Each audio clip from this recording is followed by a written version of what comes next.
have in studio 35th District Representative Dan Griffey this morning. Good morning, Dan. Good morning. Good morning. Earlier in the week, we talked with your counterpart in the House, Representative McEwen, yesterday, and I was asking him about some of the big gatherings that happen on the Capitol campus. And this week there were two big ones. There was a gun rally and then a Right to Life rally. And I was asking Drew about chances that he gets to go and participate in these types of things. And it's obviously based on schedules and things like that. Same for you, or do you try to make it a point to head out to those? I like to engage as much as I can. I mean, I've never hid the fact that I'm a supporter of the Second Amendment and the people's right to bear arms is a constitutional right. So, I have been.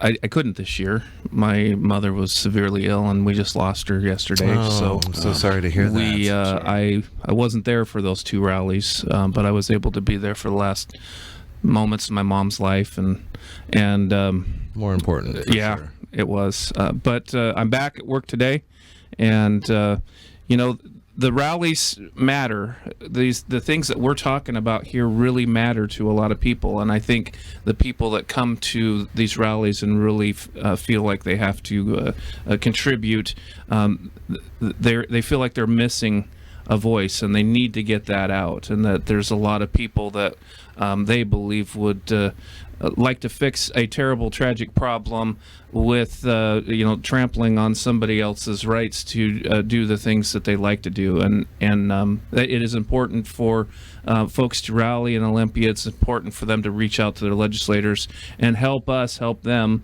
get their message across. Do you get the sense that there's a large contingent of folks in the 35th because of proximity that make it to these types of things, or is it one of these ways? The old example is people who live in New York never have gone to the Statue of Liberty because it's there. Do you get a sense that folks who live so close to the state capitol where everything is happening may take that for granted, and you see a lot of more folks travel the long distances from the outer areas of the state, having to come over the mountains and things like that? Well, you do see people that come to rallies and such like that from long distances in Washington State, but the good folks of the 35th District regularly come in. Yeah. They do use their proximity to engage in politics, and I love it because I don't have to talk to lobbyists as much as I get to talk to the constituents on bills, and being lobbied by the constituents matters way more than being lobbied by a lobbyist. Let's talk about a bill that constituents here, especially in rural communities, the 35th may have major impact from if this goes through, the pay-by-mile thing. What's going on with that? So one's moving through. I don't know that we get it done this year. I don't support it in any way, shape, or form. Mm-hmm. I think we do collect enough monies to do the road maintenance. I think what we really have to do is look back at why all of our construction projects cost as much as they do. And we have artificial inflators all over the place in Washington. And I say we take a serious look at those artificial inflators. Don't support it. I did a poll. You talked about that the last time we were on the radio, and my constituents don't support it at all. Mm-hmm. It's like nearly 60% is no, and then there was another level down that they didn't,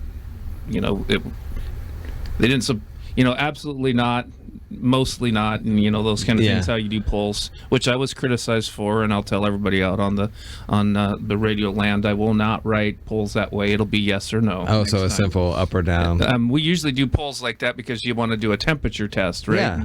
And I heard you loud and clear, and our temperature test is going to be yes or no. And we'll do that. But that and the capital gains tax that's being proposed was a big no, and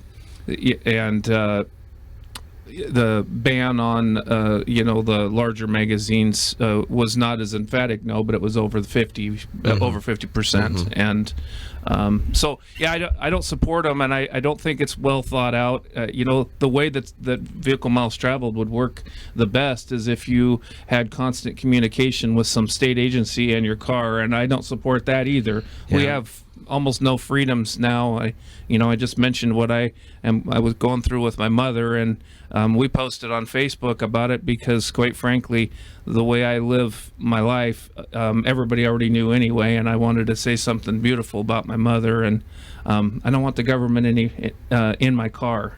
Yeah. You want to tell us a little bit about her and how she raised you to be? Oh, she's an amazing lady. Her and my father, they gave me a gift. The reason I'm here, the reason I so passionately fight for things, is because they told me I could make a difference and that I should make a difference. The history, the absolute passionate love of history. Mesa County Historical Society I went to Mesa County Historical Society meetings when I was a very young child, encouraged to run for a board position, and I was a board member at 10 years old. My parents always taught me that you could do anything you wanted to do and work really hard. I miss my mom to death. It was a terrible thing that we went through. It's hard coming back. You just kind of want to crawl in a hole, but she didn't want me to do that. She wanted me to go to Olympia, and she even managed my campaign account. I kept saying, Mom, you don't need to do it, right up at the very end. And she says, no, I want to do this. It makes me feel closer to you. And, oh, wow. And she wouldn't relinquish it until the very end. And I'm so proud of my mother. I'm so proud of the fact that she we were talking with my dad because, my dad's hurting pretty bad.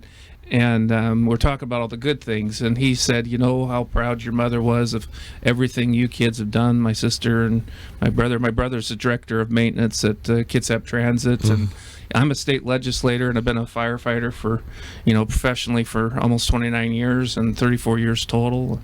I got that from them. They were volunteer firefighters. They helped start the Allen Victor Fire Department, and it's so sad, but when you feel these losses, you as a family bond with the good times, and we've had a lot of talks now since we lost her about all those good times. And 57 years, my mom and dad were married, and the last good meal she had and felt really good was their last wedding anniversary of their 57th, and then she got sick and had to go in the hospital, and then passed. So yes, thank you for letting me not only talk about politics but talk about my beloved mother. The first time I've talked about it where I wasn't actually bawling, but certainly choke it up. Well, I know that the public service that you give back with the legislatures and the fire, everything is great for the community, but too, I know you personally, and the traits that you've gained as a great husband and a great father, that comes down from the mom and dad too. It does, so absolutely. Well, thank you for coming in, and I'm really we feel for you, and we're with your family. Well, thank you so much. I do appreciate it.